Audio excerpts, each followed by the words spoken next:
जय माँ लक्ष्मी। आप सभी पर माँ लक्ष्मी जी की कृपा सदैव बनी रहे। मार्गशीर्ष मास यानी अघन मास के हर गुरुवार को माता लक्ष्मी जी की पूजा की जाती है और इस दिन भक्त सुख समृद्धि की कामना से उपवास रखकर कथा का श्रवण करते हैं।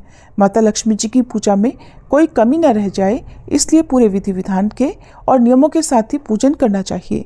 और आज मार्गशीर्ष मास का तीसरा गुरुवार है, तो आज आपको बताते हैं माँ लक्ष्मी जी की संपूर्ण पूजा विधि के साथ ही तीसरे गुरुवार के दिन रहने वाले शुभ मुहूर्तों के बारे में।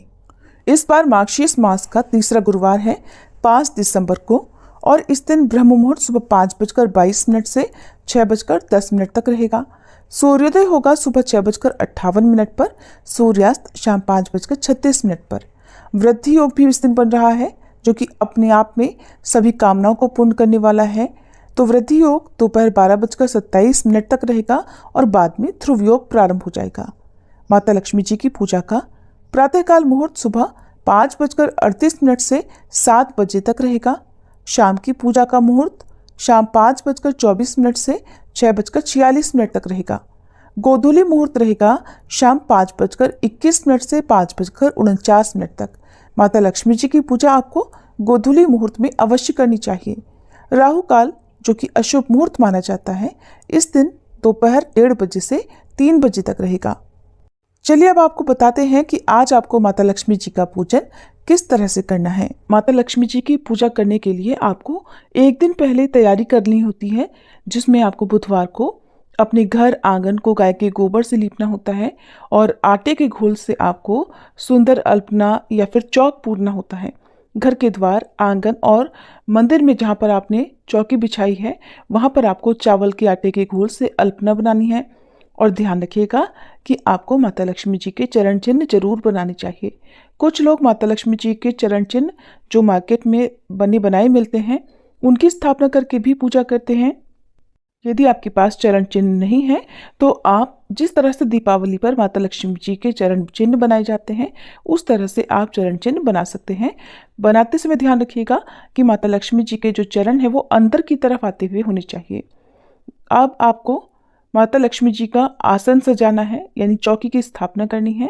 आसन सजाने के लिए आप आम के पत्ते, आंवले के पत्ते या धान की बालियों का इस्तेमाल जरूर करें। इनमें से आपको जो कुछ भी मिल जाए उसका प्रयोग आपको करना चाहिए। कलश की स्थापना भी की जाती है। कलश की स्थापना के लिए आप चाहें तो पानी वाला नारियल रख सकते हैं, नहीं तो आप दीपक जलाकर भी रख सकते हैं। हर गुरुवार को आपको फिर उसी नियम का पालन करना चाहिए जिसे हम दीप कलश कहते हैं। हर गुरुवार को ही कलश की स्थापना की जाती है। कुछ लोग ऐसा भी करते हैं कि पहले गुरुवार को जब व्रत रखते हैं, तो जब चौकी सजाते हैं तो कलश की स्थापना करते हैं और फिर चारों गुरुवार की पूजा करने के बाद जो चौथा अंतिम गुरुवार होता है, उसके अगले दिन विसर्जन करते समय ही कलश हटाते हैं, कलश का विसर्जन करते हैं। कई लोगों के घर में इस तरह का अभाव होता है, जगह की कमी होती है, शुद्धता का ध्यान रखने में बड़ी मुश्किल हो जाती है, तो आप हर गुरुवार को भी कलश की स्थापना कर सकते हैं। इसके लिए आप गुरुवार के दिन कलश की स्थापना करने के बाद अगले दिन सुबह कलश का विसर्जन कर सकते हैं और चौकी भी हटा सकते हैं। मार्गशीर्ष गुरुवार के व्रत में माता लक्ष्मी जी की पूजा 3 समय की जाती है, सुबह, दोपहर और शाम। अगर आपके पास दोपहर पूजा करने का समय नहीं है, आप घर पर नहीं है, तो उस समय आप माता लक्ष्मी जी के किसी भी मंत्र का सच्चे मन से मानसिक रूप से जाप कर सकते हैं। नहीं तो सुबह और शाम की पूजा विधि विधान से करें। सुबह की पूजा जहाँ तक हो सके सुबह ब्रह्म मुहूर्त में कर लीजिएगा, नहीं तो सूर्योदय से पहले पहले कर लेनी चाहिए, क्योंकि सूर्योदय से पहले का समय पूजा करने के लिए उत्तम माना जाता है। और शाम की पूजा गोधूली बेला में करनी चाहिए। पद्म पुराण में ये व्रत गृहस्थ जनों के लिए बताया गया है। इस पूजा को पति पत्नी मिलकर कर सकते हैं।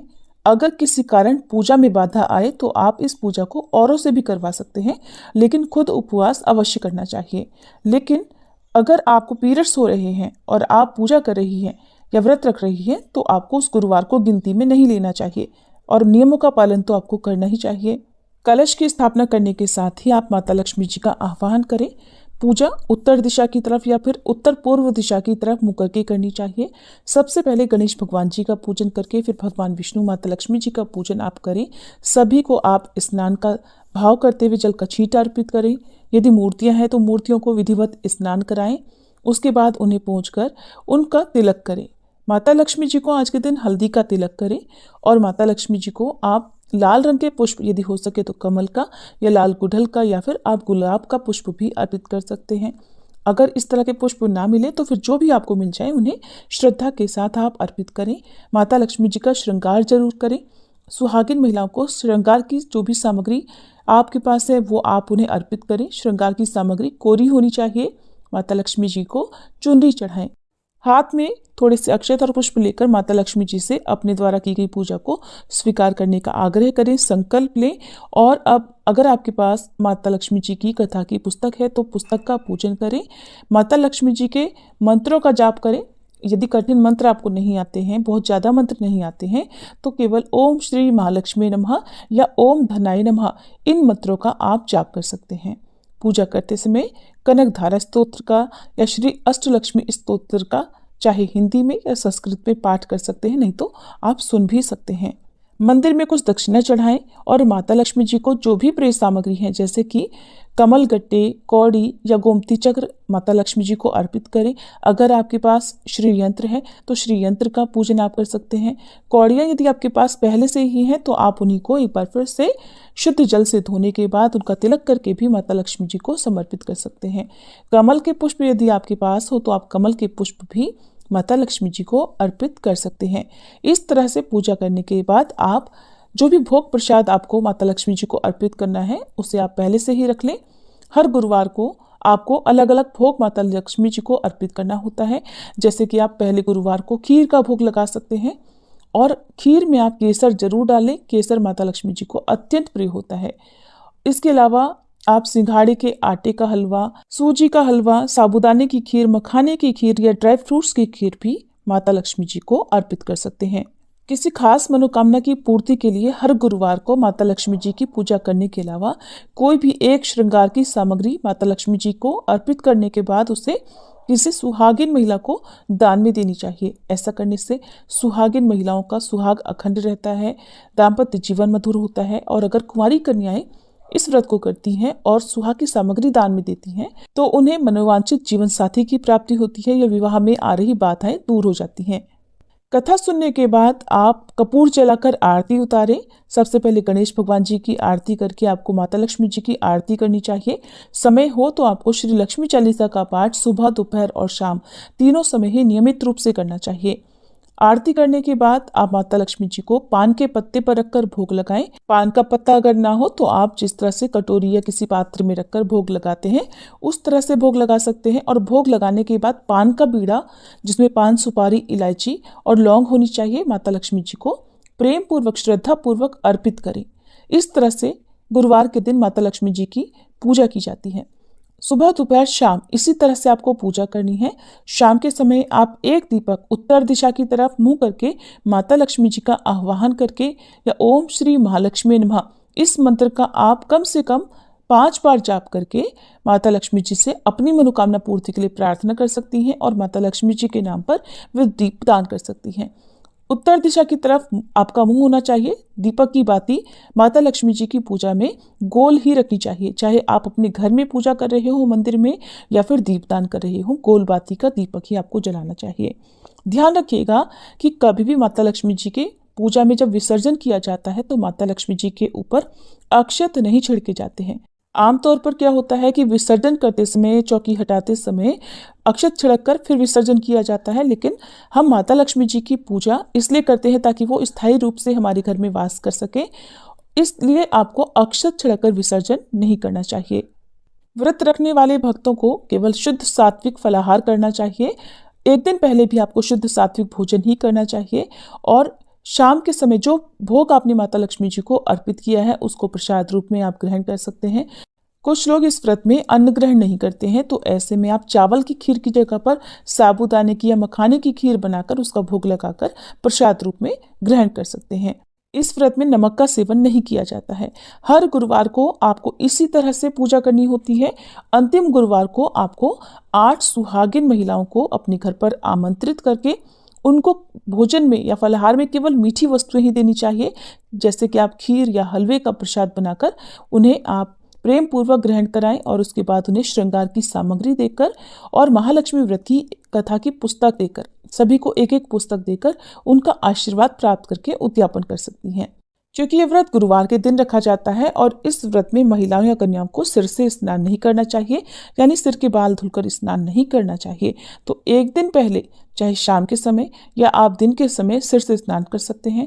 ध्यान रखिएगा कि सिर से स्नान करने के बाद आप केवल सात्विक भोजन ही करें।